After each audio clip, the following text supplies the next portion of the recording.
উদুনি আস্তাজিব লাকুম, পৃথিবীর মানুষ তোমরা আমাকে ডাকো, আমি তোমাদের ডাকে সাড়া দিব।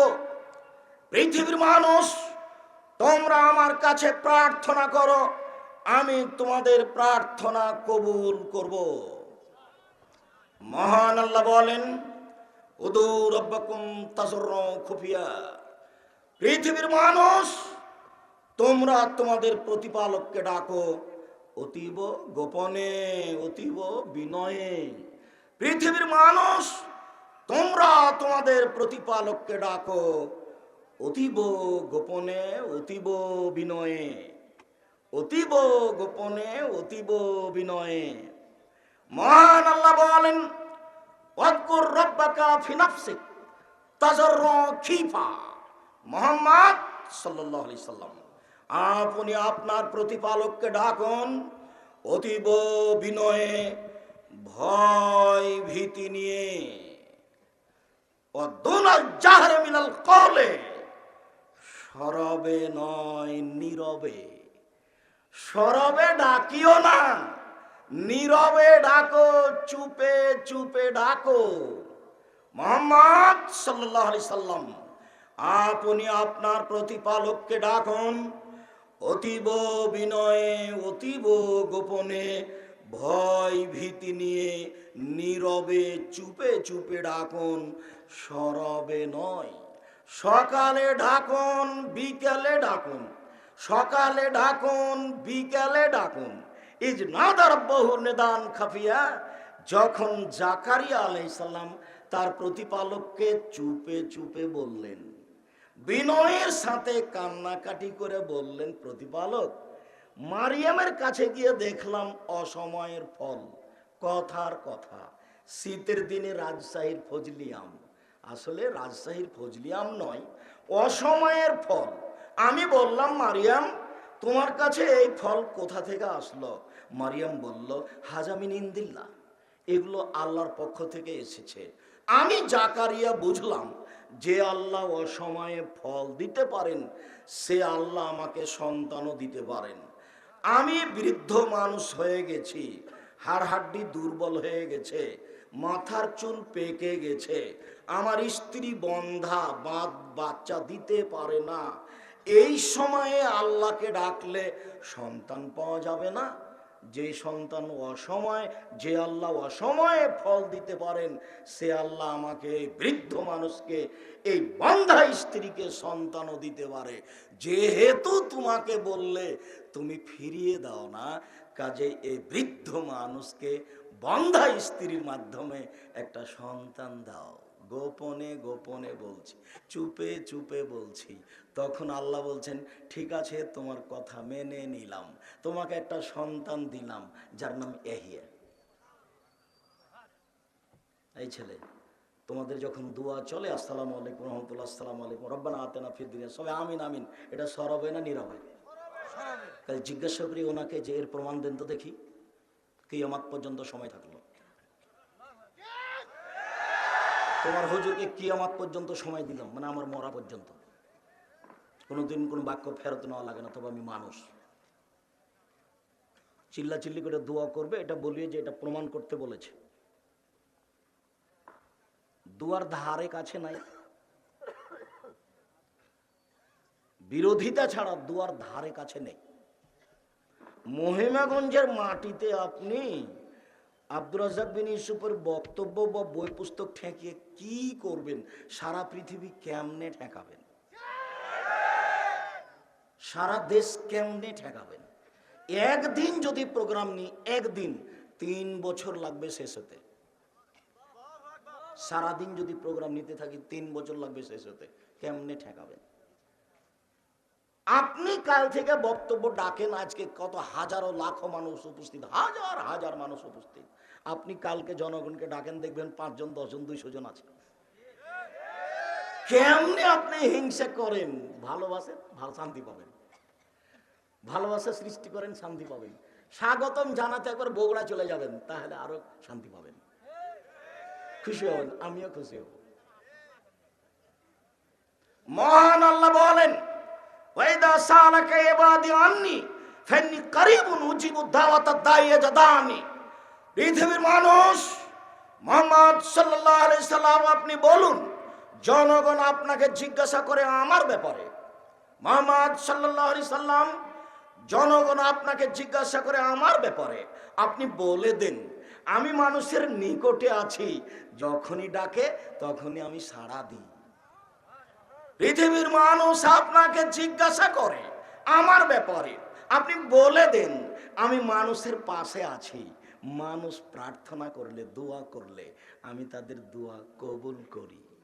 হাদিসে কুদসি আনাস রাদিয়াল্লাহু তাআলা আনহু বলেন, রাসূল সাল্লাল্লাহু আলাইহি সাল্লাম বলেছেন, আল্লাহ তাআলা বলেন হাদিসে কুদসি, ইবনা আদম মা দাওতানি ওয়া রাজাউতানি গাফারতু লাকা আলা মা কানা ফিকা ওয়ালা উবালি। আদম সন্তান তুমি শোনো, আদম সন্তান তোমরা শোনো, তোমরা যেভাবে ডাকো আমি সেভাবে থাকি, তুমি যেভাবে ডাকো আমি সেভাবে থাকি, যেভাবে আশা পোষণ করো সেভাবে আমি পূর্ণ করে থাকি। যতই পাপ হোক না কেন ক্ষমা চাইলে ক্ষমা করে দিই, আমি পরোয়া করি না তুমি কত বড় পাপী, আমি পরোয়া করি না তুমি কত বড় পাপী, আমি পরোয়া করি না তুমি কত বড় পাপী। তুমি যেভাবে ডাকো আমি সেভাবে থাকি, তুমি যেভাবে ডাকো আমি সেভাবে থাকি, যেভাবে আশা পোষণ করো সেভাবে পূর্ণ করে থাকি। আবার বলছেন, ইবনা আদম লা বালাগা যুনুবুকা আনানা সামায়ে, আদম সন্তান শোনো, তোমাদের পাপ বেশি হতে হতে যদি আকাশে লেগে যায়, পাপ আর পাপ আকাশ জমিন পরিপূর্ণ হয়ে আছে, ফাস্তাগফারতানি, এরপরে যদি আমার কাছে ক্ষমা চাও, গাফারতু লাকা, আমি তোমাকে ক্ষমা করে দিব, ওয়ালা উবালি, আমি পরোয়া করি না তুমি কত বড় পাপী, আমি পরোয়া করি না তুমি কত বড় পাপী, আমি পরোয়া করি না তুমি কত বড় পাপী। তুমি যেভাবে ডাকো আমি সেভাবে থাকি, তুমি যেভাবে ডাকো আমি সেভাবে থাকি, তুমি যেভাবে আশা পোষণ করো সেভাবে পূর্ণ করে থাকি। দুনিয়াতে এবার বিচারের মাঠে আনাস রাদিয়াল্লাহু তাআলা আনহু বলেন, রাসূল সাল্লাল্লাহু আলাইহি ওয়াসাল্লাম বলেছেন, আল্লাহ তাআলা বিচারের মাঠে আমাদের সামনে আসবেন। এরকমই যেমন বসে আছি আমরা এভাবে বিচারের মাঠে থাকবো, বসে দাঁড়িয়ে পরিস্থিতি অনুযায়ী থাকবো। এই সময় আল্লাহ আমাদের সামনে আসবেন, এসে বলবেন, ইবনা আদম লা আতাইতানি বিকরাবিল খাতায়া সুম্মা লাকিতানি লা তুশরিকু শাইআ লা আতাইতুকা বিকরাবিহা মাগফিরা। আদমের ছেলে মেয়ে শোনো, আজকে বিচারের মাঠে উপস্থিত হয়েছ আকাশ জমিন পরিমাণ পাপ নিয়ে, পাপ আর পাপ, তোমাদের পাপে আকাশ জমিন পরিপূর্ণ হয়ে আছে, এত পাপ নিয়ে উপস্থিত হয়েছ, আমিও ওই পরিমাণ ক্ষমা নিয়ে উপস্থিত হয়েছি। তোমার যেই পরিমাণ পাপ আমার সেই পরিমাণ ক্ষমা, তোমার যেই পরিমাণ পাপ আমার সেই পরিমাণ ক্ষমা, তোমার যেই পরিমাণ পাপ আমার সেই পরিমাণ ক্ষমা, তোমার পাপ যত আমার ক্ষমা তত, তোমার পাপ যত আমার ক্ষমা তত। আমি পরোয়া করি না তুমি কত বড় পাপী, আমি পরোয়া করি না তুমি কত বড় পাপী, তুমি যেভাবে ডাকো আমি সেভাবে থাকি, তুমি যেভাবে আশা পোষণ করো সেভাবে পূর্ণ করে থাকি। বিচারের মাঠে যদি শিরক পাপ না থাকে আমি আজকে সব পাপ ক্ষমা করে দেব। ইনি আল্লাহ, ইনি রহমান, ইনি রাহিম। একটু দোয়া করতে শিখেন। ওইভাবে দোয়া করছেন কেন মাঝহাবি ভাইদের মতো, আসসালামু আলাইকুম রহমতুল্লাহ, আসসালামু আলাইকুম রহমতুল্লাহ, আলহামদুলিল্লাহ, বিহাক্কি লা ইলাহা ইল্লাল্লাহ। দোয়া করতে হবে আল্লাহ যেভাবে বলছেন। আল্লাহ আমাদের নবীকে বলছেন, আয় ছেলে বসো, দয়া করে আমাকে কোনো কাজ দেখাবেন না, কিছুক্ষণ সময় অপেক্ষা করুন। যে যেখানে আছেন জায়গা পান আর না পান, আমার দিনী বোন যারা আছেন আমাকে দেখতে পান আর না পান, দয়া করে দাঁড়িয়ে হোক বসে হোক কিছুক্ষণ কথা শোনেন। আমি আপনার নিজের বাড়ির মানুষ, আমি আপনার ঘরের মানুষ, আমি আপনার শ্রদ্ধার মানুষ, আমি আপনার অন্তরের মানুষ। আল্লাহে আল্লাহর কসম, আল্লাহে আল্লাহর কসম, আল্লাহে আল্লাহর কসম, আমি জাতিকে ফাঁকি দিতে আসিনি। জাতির যদি রাস্তাঘাট করে দিতে না পারি, জাতির যদি স্কুল কলেজ করে দিতে না পারি, জাতিকে চূড়ান্ত সঠিক ধর্ম দিতে পারবো ইনশাআল্লাহ। ধর্মের ব্যাপারে জাতিকে ফাঁকি দিয়ে পরকাল হারাতে রাজি নয়। আবার এটা আমার গ্রাম, এটা জন্মভূমি, মহিমাঞ্জল লোক বুঝেনি, আমি বুঝেছি, বোঝা দরকার ছিল। নিজের ঘরের মানুষের উল্টা চলা প্রয়োজন নেই, কষ্ট পাওয়া যাবে, না, আপনি নিজেই কষ্ট পাবেন, প্রয়োজন ছিল না। সম্মানিত দিনী ভাই বোন, মহান আল্লাহ বলেন আমাদের নবীকে, ফাইদা ফারাগতা ফানসব ওয়া ইলা রাব্বিকা ফারগাব। মুহাম্মদ সাল্লাল্লাহু আলাইহি সাল্লাম, আপনি যখন দুনিয়াবি কাজ থেকে অবসর হবেন তখন আপনি ইবাদতে কঠোর শ্রমে আত্মনিয়োগ করুন, আর আপনি আমাকে যা বলবেন তা বিনয়ের সাথে কান্নাকাটি করে বলুন। আপনি যে সবাই মিলে হাত তুলে দোয়া করছেন, আর যদি কেউ হাত না উঠায় তাহলে আপনি তারপরে ক্ষেপে আছেন। আমার নিজের কথা আমি নকল করছি। জাঙ্গালিয়ায়, এই যে জাঙ্গালিয়া নাম শুনেছেন কিনা, তা আমি আসরের সলাত আদায় করেছি, এখন বসে আছে হাত তুলে দোয়া করবে, সেই জন্য আমিও বসে আছি। তখন বলছে যে আপনি ইমামতি করলেন কেন, দোয়া করে দেন। তা আমি বলছি আমি কি আপনার বাড়িতে কাজ করি যে আপনি আমাকে আদেশ করছেন? মানে আপনি আপনারটা করেন। আমি আব্দুর রাজ্জাক বিন ইউসুফ দোয়ার উপরে বই লিখেছি, প্রায় তো 15-20 বছর হয়ে যাচ্ছে। সব হাদিসকে এক টানা জমা করা আছে। আর একটা বই এখন তার পাশে খাড়া করতে পারবেন না, যারা চিল্লাচিল্লি করছে তার ওই ধারে কাছেও নাই। 24টা স্থান উল্লেখ করা আছে হাত তুলে দোয়া করার, 24টা স্থান, 32টা হাদিস পেশ করা আছে হাত তুলে দোয়া করার, 24টা খালি স্থানে উল্লেখ করা আছে। তারপরে নামাজের পরে সবাই মিলে হাত তুলে দোয়া করা একবার স্পষ্ট জাজল্য বেদাত। নামাজের পরে, জানাজার পরে, সভা সমিতির পরে, যে কোনো বৈঠকের পরে, জালসার পরে, বিবাহের পরে, সব জায়গাতে এইসব জায়গাতে দোয়া করা একবার সবাই মিলে একবার স্পষ্ট বেদাত, উজ্জ্বল শরীত নিকৃষ্ট বেদাত। চিন্তা করি না আমি মহেশগঞ্জে বক্তব্য দিতে আসতে হবে, প্রয়োজন নাই এমন। আসবো না কেন, এখানে আসবো, প্রতিদিন আসবো। যেখানে শিক্ষা দিয়েছি, শিক্ষা নিয়েছি, সেখানে আসবো না মানে এক পায়ে দাঁড়িয়ে আছি আসার জন্য। সম্মান সহকারে আসতে চাই। যারা মাঠে নেমেছেন তারা পিছে আসেন। অপমান হয়ে ফিরতে হবে এটা আমি চাইনি, অপমান হয়ে ফিরতে হবে এটা আমি চাইনি। অপমান হয়ে ফেরার প্রয়োজন নেই। আল্লাহর কাছে দোয়া প্রার্থনা করেন। মুহাম্মদ সাল্লাল্লাহু আলাইহি সাল্লাম, আপনি যখন দুনিয়াবি কাজ থেকে অবসর হবেন তখন ইবাদতে কঠোর শ্রমে আত্মনিয়োগ করুন, আর আপনি আমাকে যা বলবেন তা বিনয়ের সাথে বলুন, কান্নাকাটি করে বলুন। এটা হলো দোয়ার পদ্ধতি। এখনই দেখাই দোয়ার বাস্তবটা, যেটা হাত তুলে। আব্দুল্লাহ ইবনে আব্বাস রাদিয়াল্লাহু তাআলা আনহু বলেন, রাসূল সাল্লাল্লাহু আলাইহি সাল্লাম বলেছেন, আল মাসআলাতু আন তারফা ইয়াদাইকা হাযওয়া মানকাবাইকা। যখন তুমি স্বাভাবিকভাবে চাইবে তখন তুমি তোমার হাত দুইটা কাঁধ পর্যন্ত উঠাবে, কাঁধ সামনাসামনি। হাত দুটি মিলে থাকবে না ফাঁকা থাকবে এই কথা আল্লাহ রাসূল বলেননি, তবে কাঁধ সামনাসামনি। মিলে থাকবে না ফাঁকা থাকবে এই কথা রাসূল সাল্লাল্লাহু আলাইহি ওয়াসাল্লাম বলেননি, তবে কাঁধ সামনাসামনি।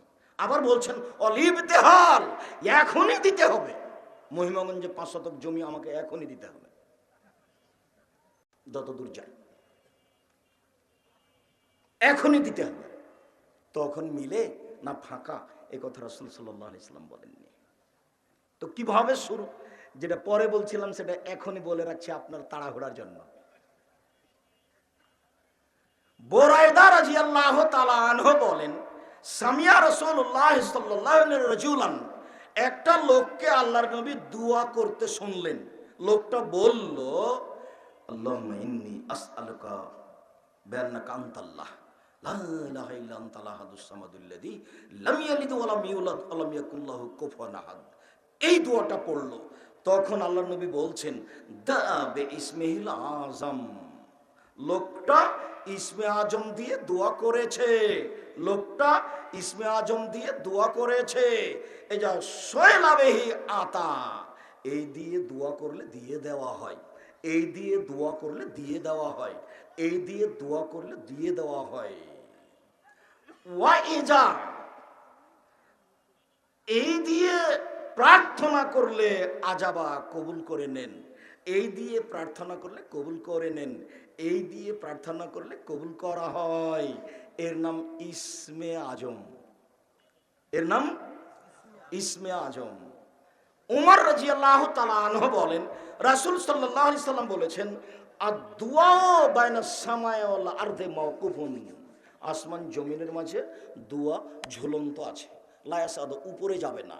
হাত্তা তুসাল্লি আলা নবিকা, যতক্ষণ পর্যন্ত তুমি তোমার নবীর উপরে দুরূদ না পড়ো দোয়ার উপরে যাবে না, যেতে পারবে না। কেন?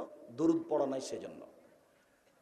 তাহলে আগে পড়তে হবে ইসমে আজম, তারপরে দোয়া, দুরূদ, তারপরে দোয়া। তা আপনি উঠে বললেন আলহামদুলিল্লাহ রাব্বিল আলামিন রব্বানা আতিনা ফিদ দুনিয়া হাসানাতাও ওয়া ফিল আখিরাতি হাসানাতাও ওয়া কিনা আযাবান্নার, চিল্লা চিল্লি ওই চই। যারা সুন্নাত পড়ছিল তাদের কোথায় সুন্নাত হারিয়ে গেল, কে কি করছিল?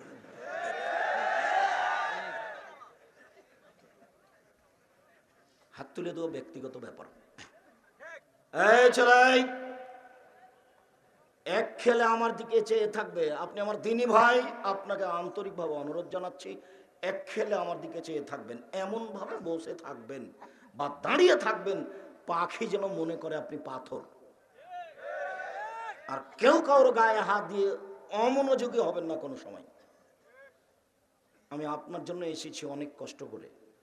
ঢাকা থেকে বিমানে এসে রাজশাহীতে নেমেছি, রাজশাহী থেকে গাড়িতে আমি এখানে এসেছি। আগের দিন ছিলাম নাটোরে, বিমান ফেল করেছিলাম, গাড়িতে নাটোরে এসেছি। নাটোরে বক্তব্য দিয়ে ঢাকা গেছি, ঢাকায় পূর্ণ ক্লাস নিয়েছি। আজকে ক্লাস নিয়ে আরও কিছু কাজ শেষ করে বিমানের রাজশাহীতে এসে রাজশাহী থেকে এখানে এসেছি। আপনি আমাকে আপনার ক্লান্তি দেখায়েন না, আমি আপনার চেয়ে বেশি ক্লান্ত। কাজেই দয়া করে কিছুক্ষণ অপেক্ষা করবেন। উপস্থিত বৈঠকের মুসলিম বোন, আপনার কাছে আমি লজ্জাবোধের দাবি রাখি, আপনি কারোর সাথে কথা বলবেন না। আর একজন মহিলা যদি আপনার গায়ের উপরে চড়ে চলে যায় তবে আপনি মুখ খুলবেন না। আপনি আমার দিনী বোন, আপনাকে আমি অনুরোধ জানাচ্ছি, হে মেঘ, তোমাকে চুপ থাকতে বলছি, যে কথা বলছো কেন? শরম পাও না? একটু শরম করো না কেন? ইতস্তবোধ করো না কেন? লজ্জাবোধ করো না কেন? পশু প্রাণী মনে করো নিজেকে? গরু ছাগল মনে করো? বুঝেও বুঝে না ওরা, অন্তর আছে বুঝে না, দেখেও দেখে না ওরা, চক্ষু আছে দেখে না, শোনেও শোনে না ওরা, কান আছে শোনে না। উলায়েকা কালানাম, তারা পশু প্রাণীর মতো, তারা গরু ছাগলের মতো, তারা কুকুর শ্রীগলের মতো, বালু মাদাল, বরং তার চেয়ে খারাপ। মানুষকে আল্লাহ গরু ছাগল বলছেন, পশু প্রাণীর মতো বলছেন। নিজেকে মানুষ মনে করবেন, পশু প্রাণী মনে করবেন না। বক্তব্য শুনতে এসেছেন, কষ্ট হোক সৃষ্ট হোক, দেখতে পান আর না পান কিছুক্ষণ অপেক্ষা করেন, এক পায়ে দাঁড়িয়ে থাকেন জায়গা না থাকলে। এখন তো এদের কাছে যদি জায়গার দাবি চান তো এরা দিতে পারবে না, অতএব সে দাবি চলবে না যেটা হবে না। এসেছি কষ্ট করে, এক কিছুক্ষণ অপেক্ষা করি। আমার পক্ষ থেকে আপনাদেরকে আন্তরিকভাবে অনুরোধ রইল, সব কিছুই চাইতে হবে আল্লাহর কাছে। তাহলে এই চাওয়ার পদ্ধতি শেষেও বলবো, এখনো বলে রাখলাম, হাত তুলে চাওয়ার পদ্ধতি, স্বাভাবিক চাওয়া এইভাবে, এখনই দিতে হবে সেটাই হবে। আগে হবে ইসমে আজম, তারপরে দরুদ, তারপরে নিজের কথা যেটা বলতে চাচ্ছেন, চুপে চুপে কান্নাকাটি করে দুই চোখের পানি ঝরবে। এবার চলেন, আবু হুরায়রা রাদিয়াল্লাহু তাআলা আনহু বলেন, আবু হুরায়রা রাদিয়াল্লাহু তাআলা আনহু বলেন, রাসূল সাল্লাল্লাহু আলাইহি ওয়াসাল্লাম বলেছেন, মান লাম ইয়াসআলিল্লাহ একযাব আলাইহি, কেউ যদি আল্লাহর কাছে না চায় তো আল্লাহ তার উপরে অসন্তুষ্ট হন। চাইতে হবে, না চাইলে আল্লাহ অসন্তুষ্ট হন। রাসূল সাল্লাল্লাহু আলাইহি ওয়াসাল্লাম বলেন, লাইসা শাইউন আকরামা ইনদাল্লাহি মিনাদ দুআ, দুআ প্রার্থনা চাওয়া কাজটা আল্লাহর কাছে যত প্রিয়, পৃথিবীর কোনো কাজ আল্লাহর কাছে তত প্রিয় নয়। 5 ওয়াক্ত সালাত আল্লাহর কাছে তত প্রিয় নয়, চাওয়া কাজটা যত প্রিয়। যদিও 5 ওয়াক্ত সালাত আদায় না করলে মানুষ মুসলমান থাকে না। 5-10 লক্ষ টাকা খরচ করে হজ করা কাজটি আল্লাহর কাছে অত প্রিয় নয়, চাওয়া কাজটি আল্লাহর কাছে যত প্রিয়। রমজান মাসে সিয়াম পালন করা দামি ইবাদত, এরপরেও কাজটি অত প্রিয় নয়, চাওয়া কাজটি তার কাছে যত প্রিয়। লাইসা শাইউন আকরামা ইনদাল্লাহি মিনাদ দুআ, আল্লাহর কাছে চাওয়া কাজটি যত প্রিয়, এরকম কোন ইবাদতই নাই তার কাছে তত প্রিয়। রাসূল সাল্লাল্লাহু আলাইহি ওয়াসাল্লাম বলেন, লাইসা শাইউন আহাব্বা ইলাল্লাহি মিন কাতরাতানি ওয়া ফারানে, দুইটি বিন্দু ফোঁটা আল্লাহর কাছে যত প্রিয়, এক ফোঁটা চোখের পানি আল্লাহর কাছে যত প্রিয়, এক ফোঁটা চোখের পানি আল্লাহর কাছে যত প্রিয়, পৃথিবীর কোনো কিছু আল্লাহর কাছে তত প্রিয় নয়। হজ তত প্রিয় নয়, দান খায়রাত তত প্রিয় নয়। যদিও ইবাদতের জগতে ভিন্ন ধরনের শক্তিশালী ব্যতিক্রম ইবাদত হলো দান, এরপরেও এক ফোঁটা চোখের পানি আল্লাহর কাছে যত প্রিয়, পৃথিবীর কোনো ইবাদত আল্লাহর কাছে তত প্রিয় নয়। তো সবাই মিলে যে এভাবে হাত তুলে হইচই শুরু করেছেন, কার চোখের পানি আসবে? চোখের পানির তো একটা পরিবেশ লাগবে। কি যে করলো, যেমন বললো আমিন তেমন সবাই লাভ দিয়ে উঠে গিয়ে সুন্নাত পড়তে লাগলো। কোথায় তাসবিহ তাহলিল, কোথায় জিকির আজকার? রাসূল সাল্লাল্লাহু আলাইহি ওয়াসাল্লামকে জিজ্ঞাসা করা হলো, আইয়ুদ-দুআ ইনদাল্লাহ, সবচেয়ে বেশি কোনটা দোয়া কবুল হয়? তখন আল্লাহ রাসূল বললেন যে রাতে আর ফরজ সালাতের পরে। তখন ধরে নিয়েছে ফরজ সালাতের পরে, তাহলে সবাই মিলে হাত তুলে দোয়া করো। এই যে কবুল আব্দুর রাজ্জাক সাহেব বললেন, আল্লাহ নবী বলছেন যে রাতে দোয়া করলে দোয়া কবুল হয়, ফরজ সালাতের পরে দোয়া করলে কবুল হয়। তো তুমি তো বেদাতি পদ্ধতিতে করছো, তোমার এই দিয়ে আর কোনো ইবাদতই কবুল হবে না, সবই বাদ। দোয়া কবুল হয় এ কথাই ঠিক, রাসূল যা বলতেন সেটা হয়, রাসূল যেভাবে করতেন সেটা হয়। রাসূল যেভাবে বলেছেন সেভাবে করলে হয়, যেভাবে করেছেন করতে বলেছেন সেভাবে করলে হয়। আমি নিজের মতো করলে হবে? আপনি যেটা করছেন সেটা এই উজ্জ্বল শরীয়তে স্পষ্ট বেদাত। 24টি স্থান আছে হাত তুলে দোয়া করার, 24টি খালি জায়গা। 32টা হাদিস আছে সহিহ হাত তুলে দোয়া করার। আইনে রাসূল সাল্লাল্লাহু আলাইহি ওয়াসাল্লাম দোয়া অধ্যায় বইটা দেখেন, নিজের ঘরের লেখা বই, নিজের ভাইয়ের লেখা, নিজের জামাইয়ের লেখা, নিজের ভগ্নিপতির লেখা, নিজের দুলা ভাইয়ের লেখা পড়েন, শান্তি পাবেন। মনে একটা গৌরব থাকা দরকার, মনে একটা আত্মতৃপ্তি ভালোবাসা থাকা দরকার। নাই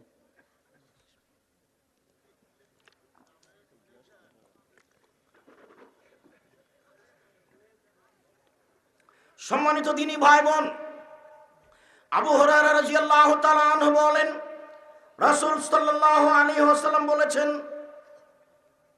মাই ইউহিব্বু আই ইস্তাজিবাল্লাহু তাআলা দুআ, কেউ যদি ভালোবাসে যে আল্লাহ তার দোয়া কবুল করুক, ফিসাদায় বিপদে পড়ে, বিপদে পড়ে চাই যে আমার দোয়া কবুল করুক, আল্লাহ আমার ছেলে বিপদে পড়েছে, তুমি দোয়া আমার কবুল করো। আল্লাহ, আল্লাহ আমি খুব বিপদে পড়েছি, তুমি আমাকে উদ্ধার করো।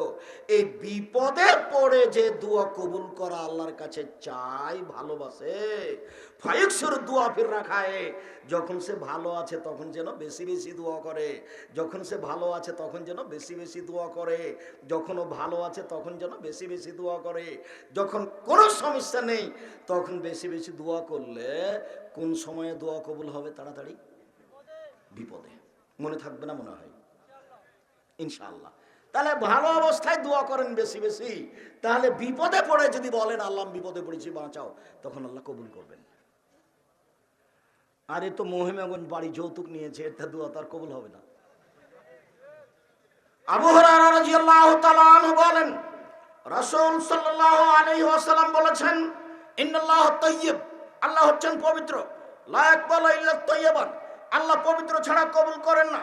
সুম্মা যাকারা রাজুলা, তারপর একটি লোকের আলোচনা করলেন, ইতিলিস সাফারা, সে সফরে ছিল, আসাসা আকবারা, মাথার চুলগুলি এলোমেলো হয়েছে, ঠিক মতো গোসল করেনি, বিপদে পড়েছে, রাফায়াদাইহে, হাত তুলে দোয়া করছে, বলছে রব্বি, হে আমার প্রতিপালক, রব্বি, হে আমার প্রতিপালক, আমি বিপদে পড়েছি, তুমি আমার দোয়া কবুল করো।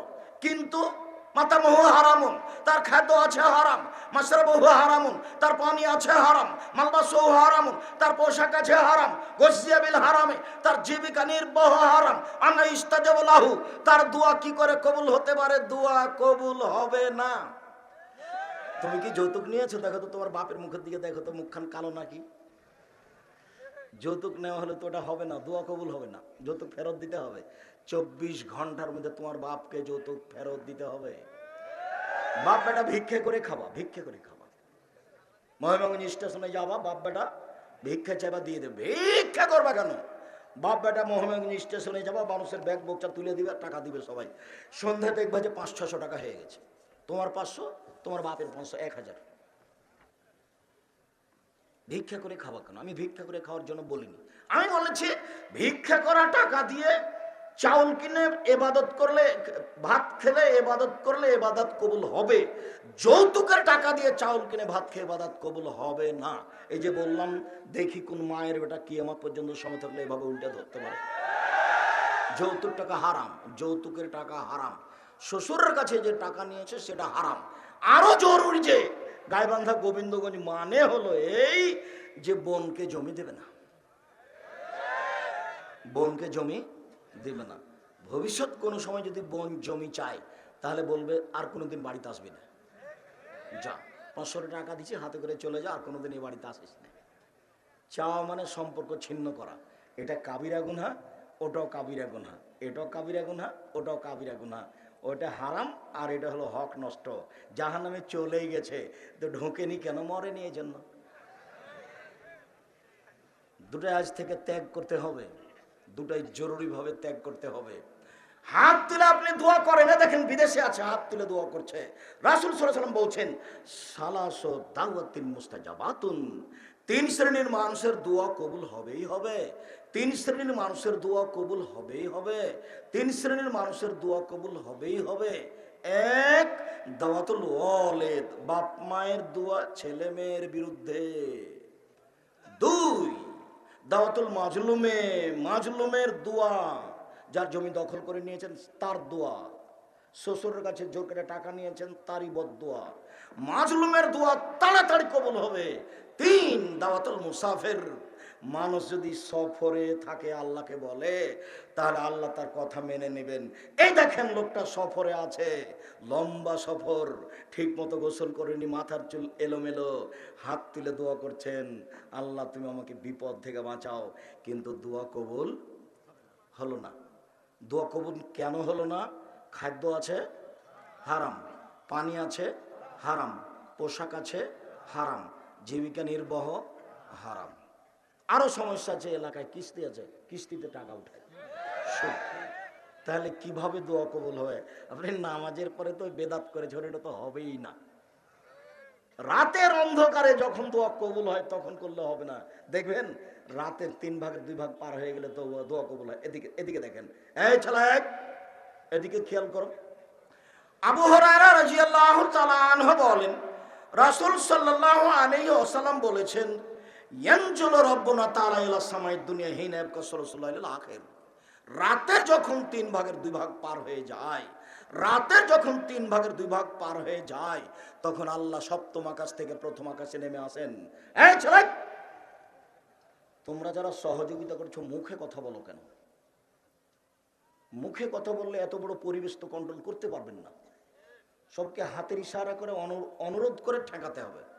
আর তোমরা একটু দেখো তো এই মধ্যেখান দিয়ে লোক হাঁটতে পারছে কি করে? এই ছেলে তোমরা দায়িত্ব পালন করছো, তার একজন ওইখানে দাঁড়াও তো, আর একজন এইখানে দাঁড়াও, এই মধ্যে যেন আর কেউ চলাচল করতে না পারে, এই রাস্তা বন্ধ করো। মহান আল্লাহ রাতে 3 ভাগের 2 ভাগ পার হলে সপ্তম আকাশ থেকে প্রথম আকাশে নেমে আসেন। নেমে এসে বলেন মায়াদুনি ফাস্তাজিবা লাহু, কে আমাকে ডাকে আমি তার ডাকে সাড়া দিব। মায়াসালুনি ফাউতিয়াহু, কে আমার কাছে কিছু চাই, যে যা চায় তাকে তাই দিয়ে দিব। মায়াস্তাগফিরুনি ফাগফিরা লাহু, কে আমার কাছে ক্ষমা ভিক্ষা চাই তাকে ক্ষমা করে দিব। এই ছেলে ওই যে দুয়ার পাল্লায় পড়ে যে আমাদের বক্তব্য বন্ধ করছে, ওকে জিজ্ঞাসা করি তো কালকে সকালে যে আপনি ভোর রাত্রে উঠে আল্লাহর কাছে কি দোয়া করেন? আপনি কি তাহাজ্জুদ পড়েন? নামাজই পড়েন না। কত বেঢঙ্গা মানুষ, কত বেঢঙ্গা মানুষ, কিছু বুঝে না, খালি বিরোধিতা। অন্তত আমি তোমার কাছের মানুষ, আমি তোমার ঘরের মানুষ, মুরব্বী আমি আপনার বাড়ির মানুষ, আপনি আমার শ্বশুরের সমতুল্য। আপনি মনে করেন যে আমি আপনার ছেলে, জীবন বাজিতে আমাকে স্নেহ করার চেষ্টা করবেন, শান্তি পাবেন। ফতোয়া জিজ্ঞাসা করবেন, আমি সম্ভবপর সঠিক ফতোয়া দেওয়ার চেষ্টা করব। আমি আপনার ঘরের ছেলে, 26 বছর থেকে হাতে ফতোয়া লিখি। কতদিন থেকে? 26 বছর থেকে, 2-1 দিন নয়। 26 বছর 2-1 দিন নয়। অতএব আমার ওপরে নিজের ছেলে হিসাবে সাথে সাথে আমি ফতোয়া চর্চা করি, মর্মে আমার উপরে আপনার ভালো ধারণা থাকা ভালো, ভালো ধারণা থাকা ভালো। এই দেখেন, রাতের 3 ভাগের 2 ভাগ পার হয়ে গিয়ে আল্লাহ প্রথম আকাশে নেমে এসেছেন, বলছেন পৃথিবীর মানুষ কে আমাকে ডাকে, আমি তার ডাকে সাড়া দিব। কে আমার কাছে কিছু চাই, যে যা চাই তাকে তাই দিয়ে দিব। মায়াস্তাগফিরুনি ফাগফিরালাহু, কে আমার কাছে ক্ষমা ভিক্ষা চাই তাকে ক্ষমা করে দিব। হাদিস বুখারী মুসলিম। জাবের রাদিয়াল্লাহু তাআলা আনহু বলেন, রাসূল সাল্লাল্লাহু আলাইহি সাল্লাম বলেছেন, মা মিন মুসলিমিন ইয়াবিতু তাহিরান, যে কোন মুসলিম পুরুষ নারী ওযু করে ঘুমায়। কি করে ঘুমায়? ওযু করে ঘুমায়। সুমা তাররা মিনাল লাইলে, তারপর শেষ রাতে উঠে, 3 ভাগের 2 ভাগ পার হয়ে গেছে, দিয়ে উঠে। ফায়াসালুল্লাহ মিন খায়রিন আমরি দুনিয়া ওয়াল আখিরা, তারপর আল্লাহর কাছে চাই ইহকালের কিছু, পরকালের কিছু, ইহকালের কিছু, পরকালের কিছু। ইহকালের কিছু মহেশগঞ্জ বাজারের উপরে 6 শতক জমি, ইহকালের। পরকালের জান্নাত দাও, পাপ ক্ষমা করে দাও। ইহকালের কিছু, পরকালের কিছু, ইহকালের কিছু, পরকালের কিছু কিছু। ইয়া ইল্লা তাহু ইয়াহু দিবে নি, দিবে নি, দিবে নি, দিবে দিবেই। এবার আগের হাদিস থেকে একটু পার্থক্য হয়েছে। এবার রাতে ঘুমাতে হলে কিভাবে ঘুমাতে হবে? ওযু করে। ওযু করে ঘুমিয়ে রাতের 3 ভাগের 2 ভাগ পার হওয়ার পরে উঠতে হবে। উঠে এখন ওই পদ্ধতিতে বলতে হবে, তাহলে আল্লাহ দিবেনি, দিবেই দিবে। এই কথা মুহাম্মদ সাল্লাল্লাহু আলাইহি ওয়াসাল্লাম বলেন। উবাদা ইবনে সামিত রাদিয়াল্লাহু তাআলা আনহু বলেন, রাসূল সাল্লাল্লাহু আলাইহি ওয়াসাল্লাম বলেছেন, মান তাররা মিনাল লাইলি, যে ব্যক্তি শেষ রাতে উঠে আকাশের দিকে লক্ষ্য করে, সূরা আলে ইমরানের শেষ রুকুর প্রথম 5 আয়াত পড়ে, অথবা পড়ে লা ইলাহা ইল্লাল্লাহু ওয়াহদাহু লা শারীকা লাহু লাহুল মুলকু ওয়া লাহুল হামদু ওয়া হুয়া আলা কুল্লি শাইইন কাদির ওয়া সুবহানাল্লাহি ওয়া আলহামদুলিল্লাহি ওয়া লা ইলাহা ইল্লাল্লাহু আকবার ওয়া লা হাওলা ওয়া লা কুওয়াতা ইল্লা বিল্লাহ রব্বিগফিরলি রব্বিগফিরলি ফাদা উস্তুজিবা। এখন যা বলবে সেটাই কবুল হবে, যা বলবে সেটাই কবুল হবে।